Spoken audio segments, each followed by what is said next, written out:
Hello friends, welcome to कायदे की बात। आज हम वो फैक्टर्स के बारे में बात करने वाले हैं जो एस्पायरिंग स्टार्टअप के लिए बहुत जरूरी है। That is what are the important things a startup should look for before taking decision for registration of his company, either as a private limited company or as a LLP or as a sole proprietorship.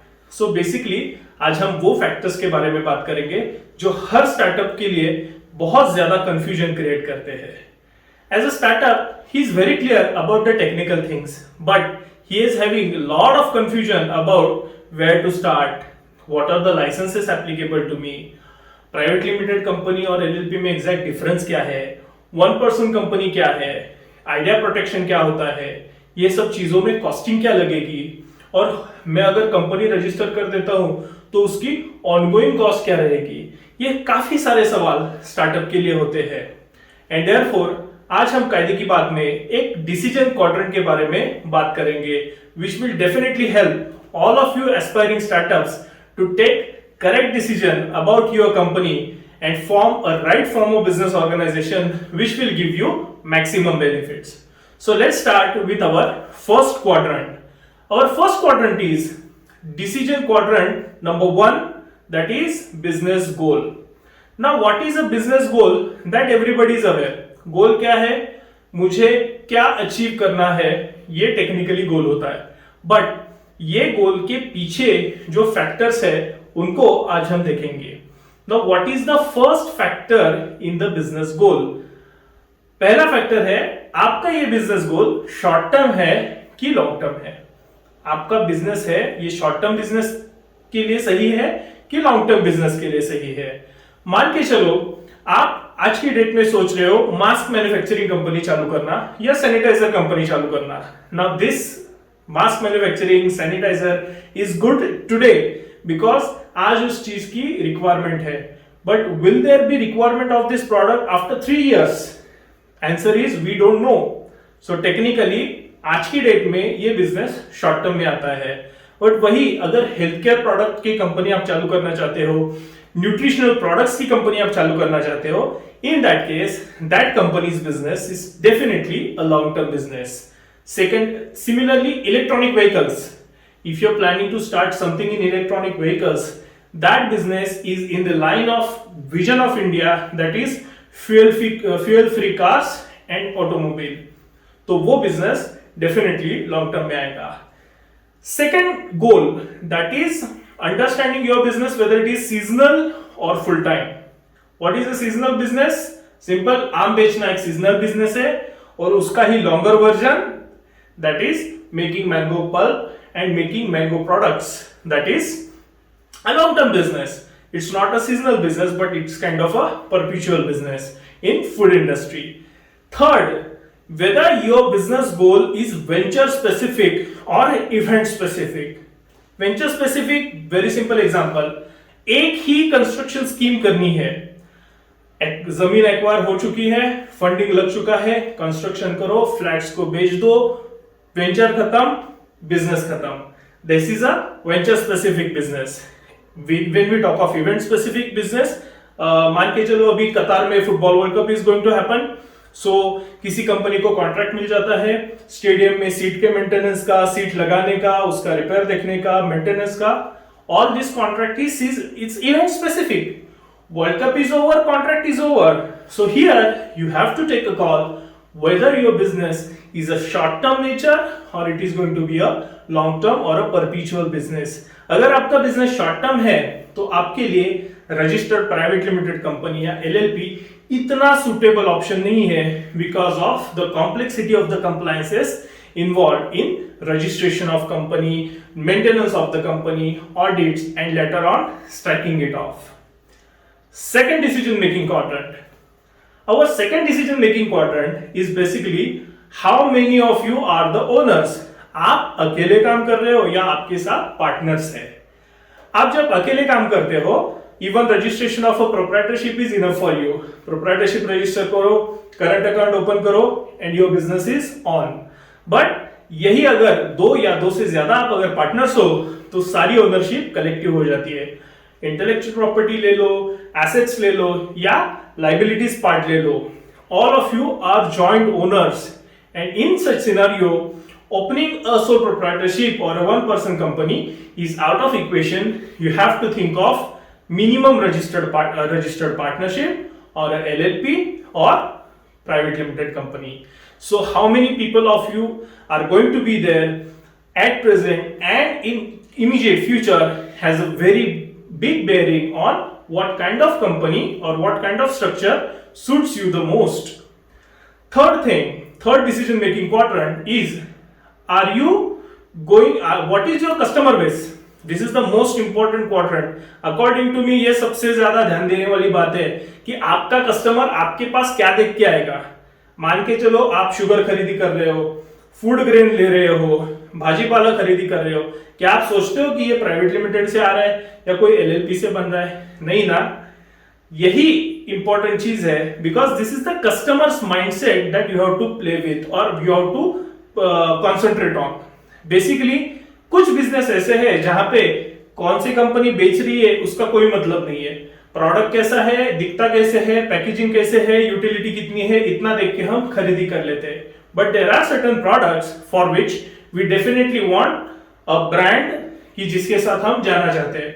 For example electronic item, mobile phone, cars, ये सब चीजें ऐसी है जहां पे हम definitely देखते हैं कि ये ब्रांड कौन सा है, ये मार्केट में कितने साल से है और ये कैसी सर्विस देता है, इसके बारे में रिव्यूज क्या है।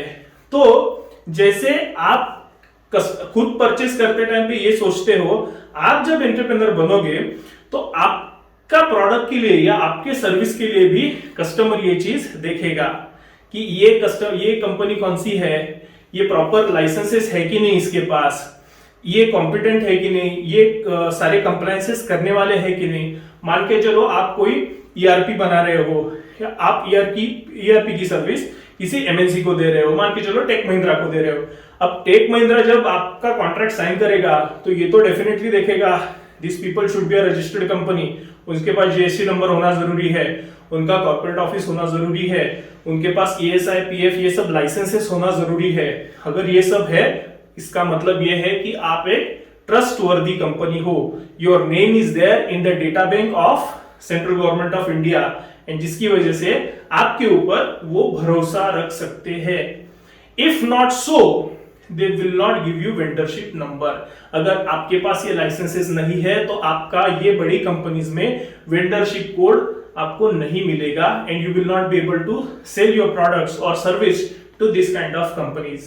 Similarly, in some government contracts also, you should have all proper licenses. Contract labor का लाइसेंस होना, प्रॉपर सब लाइसेंसेस होना जरूरी रहता है।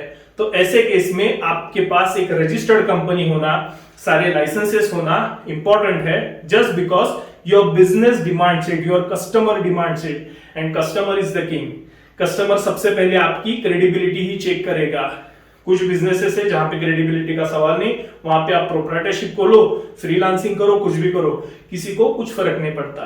But in certain businesses it's very important that you are a registered contractor, you are a registered company, and with government's department your record is clean and properly maintained. तो वो आपकी decision making में ये सबसे important factor play करेगा to deciding on what kind of business entity you want to register and what kind of licenses आपको लेने हैं। Last quadrant is your business plan. अब कुछ कंपनीज ऐसी होती है जहां पे प्रोप्राइटर अकेला रहता है, धीरे धीरे वो कंपनी ग्रो करता है और धीरे धीरे एम्प्लॉयमेंट बढ़ाता है, एम्प्लॉयज को लेके आता है एंड इवेंचुअली कंपनी को ग्रो करता है। और आज के जमाने में in 21st century there are certain business model which play along with the investor।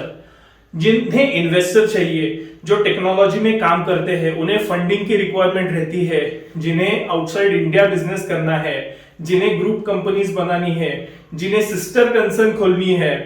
और अगर ऐसा कोई बिजनेस मॉडल आपके दिमाग में है तो by default you will have to go with private limited company, because सिर्फ प्राइवेट लिमिटेड कंपनी में ही इक्विटी फंडिंग होती है, बाकी कोई टाइप ऑफ एंटिटी में इक्विटी नहीं दी जा सकती। So you will have to form a proper private limited company और in some cases limited company.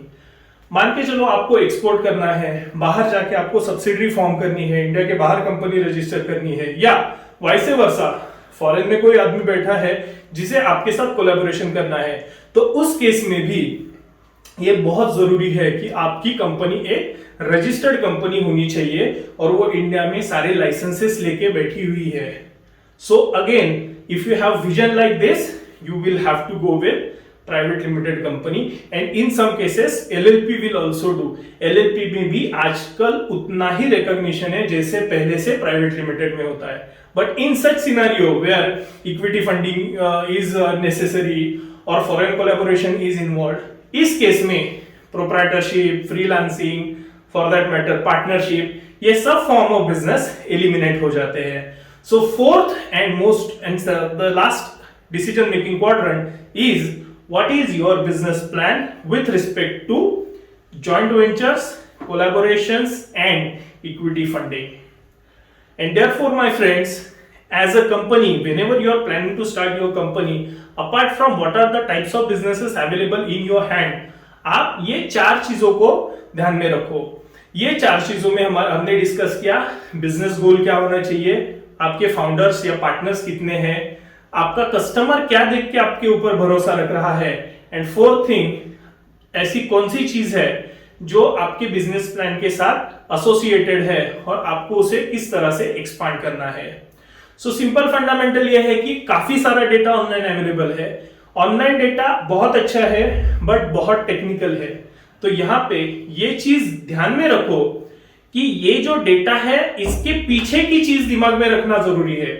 Therefore individually or in collaboration with your partners sit and introspect, practical चीजों को देखो, business plan पहले बनाओ, based on that take decision about private limited, LLP, sole proprietorship, one person company और whatever form of business you want to register. ये video को देखने के लिए, मेरा उत्साह बढ़ाने के लिए दिल से धन्यवाद। Please subscribe to my channel कायदे की बात। फिर मिलेंगे अगले वीडियो में। Thank you.